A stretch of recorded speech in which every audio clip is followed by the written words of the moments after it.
এ নিয়ে আলোচনার জন্য স্টুডিওতে আছেন সহকর্মী রায়হানুল রানা। যাচ্ছি তার কাছে। রানা, আপনাকে স্বাগত। রানা, আমরা যেমনটি জানি, ইসরায়েল এবং যুক্তরাষ্ট্রের যৌথ হামলায় ইরানের সর্বোচ্চ ধর্মীয় নেতা আয়াতুল্লাহ আলী খামেনির মৃত্যুতে শোকস্তব্ধ ইরান, এবং তারা কিন্তু এর প্রতিশোধ নেওয়ার জন্য মরিয়া হয়ে উঠেছে। তারা বিভিন্ন যে দেশ রয়েছে সেখানকার মার্কিন ঘাঁটিতে তারা কিন্তু হামলা চালিয়ে যাচ্ছে, এবং ইসরায়েল এবং যুক্তরাষ্ট্র কিন্তু পাল্টাপাল্টি হামলা চালিয়ে যাচ্ছে। আজ পঞ্চম দিন যুদ্ধের আপনার কাছে কি তথ্য আছে সবশেষ আমাদেরকে জানাবেন। আলিশা, 5 দিন ধরে কিন্তু রণক্ষেত্রে পরিণত পুরো মধ্যপ্রাচ্য। আপনি যেমনটা বলছিলেন যে খামেনি হত্যার প্রতিবাদে দেশে দেশে ইরান যে হামলা চালিয়ে যাচ্ছে, সেই ধারাবাহিকতায় আজকেও কিন্তু অনেক দেশে হামলা হয়েছে। আপনি জানেন, আমিরাত, কুয়েত, কাতার থেকে শুরু করে সৌদি আরবের পর্যন্ত আজকেও হামলা হয়েছে। আমাদের কাছে কিছু তথ্য আছে আলিশা, আমরা সেই তথ্যগুলো নিয়ে একটু আলোচনা করতে চাই। আজকে পঞ্চম দিন, এই পঞ্চম দিনের হামলার সারমর্ম যদি আমরা একটু দেখি তাহলে দেখা যাবে প্রতিশোধে মরিয়া ইরান। কুয়েত, দুবাই, সৌদি আরবে হামলা। সৌদি আরবের যে তেল কোম্পানি সেই আরামকো, সেখানে কিন্তু আজকে আবার হামলা হয়েছে। ইরানে প্রায় 2000 লক্ষ্যবস্তুতে হামলা চালিয়েছে যুক্তরাষ্ট্র সহ ইসরায়েল। আপনি জানেন 5 দিন ধরেই ইরানের বিভিন্ন সামরিক স্থাপনা কিন্তু হামলা চালাচ্ছে।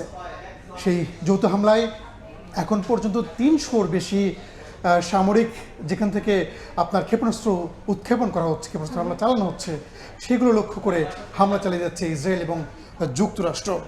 শুধুমাত্র ইরানে না, লেবাননেও কিন্তু পাল্টা হামলা চালাচ্ছে ইসরায়েল। আপনি জানেন যে লেবাননে ইরানের যে যারা মিত্র গোষ্ঠী, সেই হিজবুল্লাহ লেবানন থেকে রকেট হামলা চালিয়েছিল ইসরায়েলে। সেটার প্রতিশোধ নেওয়ার জন্য কিন্তু ইসরায়েলি বাহিনী দফায় দফায় লেবাননে হামলা চালাচ্ছে। এবং আপনি জানেন ইরানেও এখন পর্যন্ত 1000-এর বেশি মানুষ মারা গেছে। এরপরের অবস্থান কিন্তু লেবাননে, সেখানেও কিন্তু প্রতিনিয়ত বাড়ছে হতাহতের সংখ্যা। আমাদের কাছে আরও কিছু তথ্য আছে, আমরা সেগুলো নিয়ে একটু আলোচনা করতে চাই। আলিশা, আপনি জানেন ভারত মহাসাগরে আজকে ইরানের একটি যুদ্ধজাহাজে সাবমেরিন দিয়ে হামলা চালিয়েছে যুক্তরাষ্ট্র। সেই ঘটনায় সবশেষ যে তথ্য আমাদের কাছে আছে, অন্তত 80 জন মারা গেছেন। এছাড়াও কিন্তু এখনো 100-র বেশি, অসংখ্য নাবিক, 100-র বেশি নাবিক কিন্তু নিখোঁজ আছে। তাদেরকে উদ্ধারের চেষ্টা চালাচ্ছে শ্রীলঙ্কা। এছাড়াও সবচেয়ে গুরুত্বপূর্ণ যে তথ্য, তা হলো আজকে খামেনির যে জানাজার আনুষ্ঠানিকতা শুরু হওয়ার কথা ছিল আজকে, কিন্তু সেটা হয়নি। সেই অনুষ্ঠানটা স্থগিত করা হয়েছে। 3 দিনের যে আনুষ্ঠানিকতা হওয়ার কথা ছিল সেটা স্থগিত করা হয়েছে। কারণ সে বলা হচ্ছে কারিগরি ত্রুটি। যদিও আমরা জানি যে আল জাজিরা বলছে ইসরায়েল এবং যুক্তরাষ্ট্র তারা হুমকি দিয়েছিল যে যদি আবার এই খামেনি জানাজাকে কেন্দ্র করে তারা একটা মানুষ সমাগম হয়, সেখানে যদি নেতারা অবস্থান নেয়, তাহলে সেখানে হামলা চালিয়ে তাদেরকে হত্যা করা হবে, এই হুঁশিয়ারি তারা দিয়েছিল। এবং ওই প্রেক্ষাপটে এইটা স্থগিত করা হয়েছে কিনা তা কিন্তু এখনও জানায়নি তেহরান। আরেকটি বিষয়, চলমান সংকটে মুসলিম দেশগুলোর সহমর্মিতা প্রত্যাশা। আপনি জানেন যে বাংলাদেশে মানে ইরানের যিনি রাষ্ট্রদূত, তিনি কিন্তু আজকে সংবাদ সম্মেলন করেছেন এবং তিনি বলেছেন চলমান সংকট নিরসনে মুসলিম দেশগুলোর সহায়তা তারা চেয়েছেন, সহমর্মিতা তারা চেয়েছেন। একই সঙ্গে কিন্তু বাংলাদেশ সমর্থন জানানোয় বাংলাদেশের প্রতি কৃতজ্ঞতাও কিন্তু প্রকাশ করেছেন আলিশা।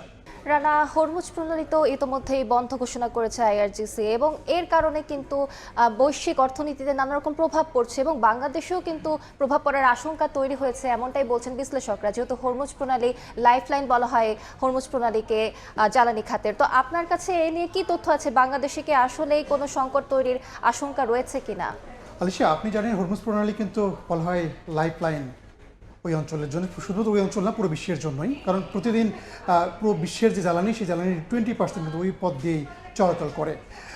যেহেতু বলা হচ্ছে যে হরমুজ প্রণালীর প্রভাব, সেই প্রভাব কিন্তু এর মধ্যে সারা বিশ্বের অনেক দেশেই পড়েছে। আপনি জানেন যে পুরো ইউরোপ জুড়ে গ্যাসের দাম বাড়ছে, জ্বালানির দাম বাড়ছে। এর প্রভাব কিন্তু শুধুমাত্র ইউরোপ বা ওই অঞ্চলেই না, এশিয়া, বিশেষ করে আমাদের এই অঞ্চলেও কিন্তু প্রভাব। এবং বলা হচ্ছে যে যুদ্ধ যদি বাড়তে থাকে, দীর্ঘায়িত হতে থাকে, তাহলে কিন্তু আমাদের দেশেও এর প্রভাব পড়বে এবং দাম কিন্তু বেড়ে যাবে জ্বালানি কিংবা গ্যাসের। অবশ্যই এটা দাম বাড়বে। এবং আমার কাছে কিছু তথ্য আছে আলিশা, আমরা সেই বিষয়গুলো একটু আলোচনা করি।